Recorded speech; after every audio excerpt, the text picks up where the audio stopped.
Welcome back to Morning Joe at 20 past the hour. Here with us now, the chairman of Berkshire Hathaway, Warren Buffett, along with his close friend, senior editor-at-large for Fortune magazine, Carol Loomis. Carol is out with a new book, Tap Dancing to Work, Warren Buffett on Practically Everything, 1966 to 2012, a compilation of and expansion on years of Fortune articles on the Oracle of Omaha. Okay, so how do we do this? But you're not going to tap dance. Do I ask you a question and pretend like he's not here? Do I ask him a question? How do we work this? I think you should just, you're experienced. So let me tap dancing. I'm going to pretend he's not here for a second. So Mika and I were just talking about our kids. Okay. And talking about what her parents told her, what my parents told me, and that is, you know, if you're just going to make A's, or just going to win football games when you're in high school, that's not enough. You have to have something, an organizing principle. A passion. Why are you doing that? What's your passion? Because a lot of kids do that in high school and then just sort of fade away. So Warren Buffett's worth, God, 65 billion, whatever. He's got over. But I've learned through the years that guys that have that much money, they're not doing it for the money. That's really right. They're doing, what is the organizing principle in Warren Buffett's life that puts him where he is, but keeps him in his house in Omaha? What's that thing that drove him in high school that drives him now? Well, he does like to succeed, Sure. but, you know, money is nothing to him, absolutely nothing. He has always been driven, and he got interested in investing when he was, well, his first trade was at age 11. Right. How many of us are? I've got 4 grandkids, and none seem to be headed in that direction at that particular time. And he just, he always was interested in every element of investing. You know, So he had a goal. Had a goal, and you're right. He likes winning. You like winning. You like succeeding. But money, and I'm not just saying this patronizing, because again, most really rich people I know, money is something that comes along with doing something they love. Absolutely. Right? So for you, what was that thing that drove you from an early age? I got interested in investing when I was like 7 or 8. I started reading every book in my dad's office. Then I read every book in the public library. And what was it about that? It just fascinated me. The game fascinated me, and it really is a fascinating game. I mean, you can play it so many different ways. You can, you know, when your hand-eye coordination leaves you, you know, when your legs go, you can keep doing it. You can still invest. Sure, you can still invest. So were you born with this innate knowledge, or is it just something you picked up and you learned along the way? A combination of both what? I think I was born with the right temperament, and then I started reading, and I just never could get enough of it. You talk about the right temperament. We watch movies about Wall Street, see how popular culture covers it, and it's usually guys snorting coke, throwing computers against walls, screaming and yelling. Not the right temperament. Have there been times, like for instance during the .com boom, where you're like, I'm a man out of time. What am I still in this business for? Because there are times when people have to say, oh, Warren Buffett, he's a thing of the past. Right. My portfolio grew 48% last year. And you have to be able to ignore that. Yeah, you know, it drives people crazy normally when their neighbor's getting rich, you know, and their wife's telling, why aren't you doing that? It doesn't bother me at all. I mean, I know what I'm about, and there will be times when what I'm doing isn't going to work, and there'll be other times when it works pretty well. I remember after Black Monday, was it, back in 87? 87. And we heard that Mr. Buffett lost a couple $1 billion. Yeah. Paper in, paper out. Right. Well, as a matter of fact, he and I were heading, and with 50 other people, down to a meeting in Williamsburg, right at 1987, just as that happened. And the next morning, these 50 people met, and there was almost no conversation about that, very placid. Almost nobody was exercised. There were a couple people who were exercised, but not much. No jumping out of windows. No jumping out of windows. No, absolutely not. Our program we had a program plan that went exactly as planned for a few days. And the truth is, when stocks go down, I mean, I don't rejoice at other people's misfortune or anything, but the chance to buy them cheaper, you know, appeals to me. Well, and if I can just also, let's go back to you. A lot of people needed your help. After September 15th, 2008, you went in and made some investments. I would guess those turned out pretty well for you. We spent $16 billion in 3 weeks. But you know, America was not going to disappear. It was, you know, and there was panic. I mean, there's no question about it. And the dominoes were toppling and everything, but America wasn't going to go away. But you had confidence in America. Sure. I remember Mika and I went over, I forget where it was, but we went over to host an event, a round table with Simpson Bowles. And as we were walking in, everybody we talked to, one person after another, they were all talking about you. And not about how you were brilliant or how you were rich or you were this. They all talked about the confidence you had in America, while everybody else was talking about a rising China and everybody else was talking about how we were collapsing. They said you should have heard what Warren Buffett said. The guy is more bullish on America than ever before. Why is that? How can you be otherwise? I mean, we've come through a civil war, 2 world wars in the 20th century, the Great Depression, you name it. And this country works. I mean, just look where we were in 1776 and where we are now. I mean, we've got a winning formula. So given all that, you make a case, minimum tax for the wealthy from the New York Times, and you write in part this. Suppose that an investor you admire and trust comes to you with an investment idea. This is a good one, he says enthusiastically. I'm in it, and I think you should be too. Would your reply possibly be this? Well, it all depends on what my tax rate will be on the gain you're saying we're going to make. If the taxes are too high, I would rather leave the money in my savings account, earning 1/4%.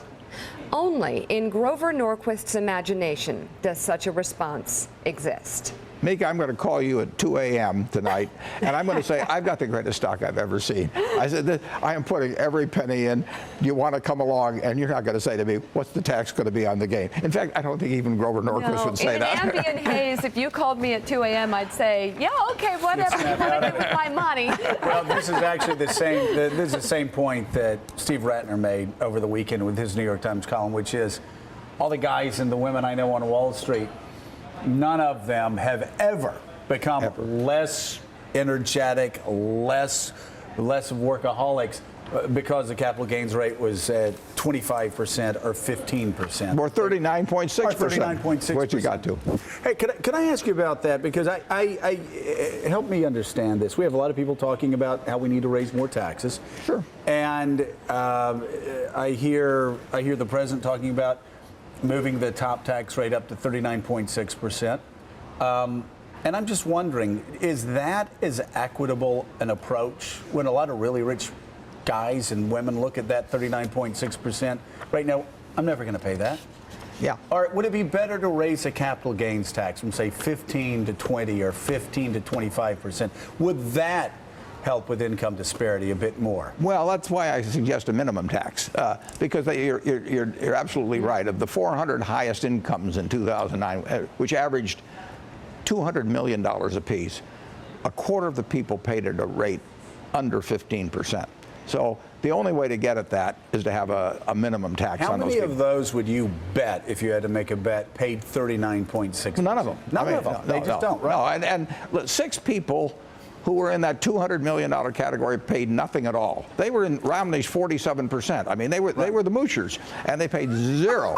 You know, the way to get at them is a minimum tax, and it's very simple to do. And it'll only apply on incomes at $1 million above, and then another level at $10 million above. And what's that minimum tax again? Well, the minimum tax would, I suggest, would be 30% on income above $1 million, 35% above $10 million, and all kinds of people who are making that money, you know, by labor. They're already paying those rates. Would that also include people that... It would hit me. It would hit me. So you would not be paying 14, 15, Yeah. 16% because of capital gains. No. Yeah, because again, I don't understand this. I mean, I'm making pretty good money. I'm not making Warren Buffett money, but a couple of years ago, a guy came to me, and of course, I'm paying my full 35% or whatever. He goes, you really need to figure out how to convert this to capital gains, because if you do that, then you only have to pay 15% tax. Yeah. I'm like, what? And that's all. I don't have the accountants to figure that out. But that's what you say. That's not right. Governor Romney and I would have ended up, instead of paying, he paid 14%, I paid 16 or 17, we would be paying 35%. Yeah. Go ahead, Barnacle. You refer to, even as a youth, investing as a game. It is a game. Great game. Well, they're playing a dangerous game with investing in Washington, in the Congress. Yeah. So my question to you is, if the United States Congress, specifically the House of Representatives, were a private industry, Would you invest in it? Would you buy it? I think I get new management. But I wouldn't give up. I wouldn't give up on the country at all. The country works. It's a wonderful country, and believe me, 535 people aren't going to screw it up forever for 312 million. But they could screw it up momentarily. They sure can. Okay. They've proven it. I want to ask you about what you're doing in Cleveland on Friday, but before I get to that, Carol, give me a sense when you're putting this together and compiling all of this, what stood out to you of everything that stands out about Warren Buffett and his stories of success? What struck you personally? I think that the main thing, the biggest thing, was his consistency of thought. Even back in the 70s and the 80s, he was standing aside. Well, he was an advisor to Grinnell College in Iowa, and Bob Noyce went there and was about to start the company called Intel, and Grinnell invested, and Warren just stood aside. He didn't say no. He just said, it's not for me. It's not something I understand. I don't understand what Intel does, and thanks, but you go ahead if you want to, but I'm not staying with it. And that was, that was 45 years ago that this was happening, and he is still like that today. He exhibited exactly the same behavior during the bubble. Yeah. And he would, if there were another bubble, he'd be just the same. Yeah. Which is conviction, a consistency. Do what you know. Do what you know, and sit back and look for value. And hey, if the stock goes down, buy more. Right. Whereas most people panic when the stock goes down. So I just want to say that just tell us at what point, 1966, you write an article about this little-known. Not even a one sentence. Guy. A one sentence. One sentence in an article about another guy. This guy in Omaha. At what point did the light bulb go off over your head and said, okay, he's different. He's not only a game changer, he's the guy that's going to create a new game? Well, I may not have been that good, that expansive in my thinking, but I met him first in 1967. Right. My husband had met him first and came home and said, I think I may have met the smartest investor in the United States. And I think I probably rolled my eyes because right. You know how husbands are always making these superlatives.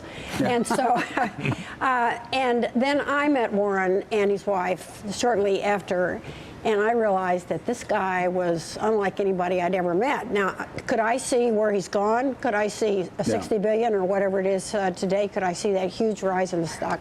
Absolutely not. Yeah. She bought some Berkshire Hathaway. Well, we bought Berkshire Hathaway, so we did have an inkling. Yes. A program that I simply adore is 10,000 Small Businesses. Absolutely. And you're going to Cleveland on Friday. Tell us about it. Well, I'll be meeting some of the participants there. I've met them at LaGuardia Community College here. I've met them in Chicago. I've met them in New Orleans. It's such a great program. It's a fabulous program. And watching those people start to fulfill their potential, it's dramatic. And I've had those people who participate, they take maybe a dozen or so courses. They learn so much about business, and then they go out and apply it, and they work with each other. It's a terrific program. Exactly the kind of thing this country needs right now. Right. The book is Tap Dancing to Work. Carol Loomis, great to see you. Thank you for coming on. Appreciate Warren Buffett, always great to have you on the show. Thank you very much. When we come back in the wake of Black Friday and Cyber Monday, today is Giving Tuesday. Our next guest will explain what's behind the important cause. We'll be right back.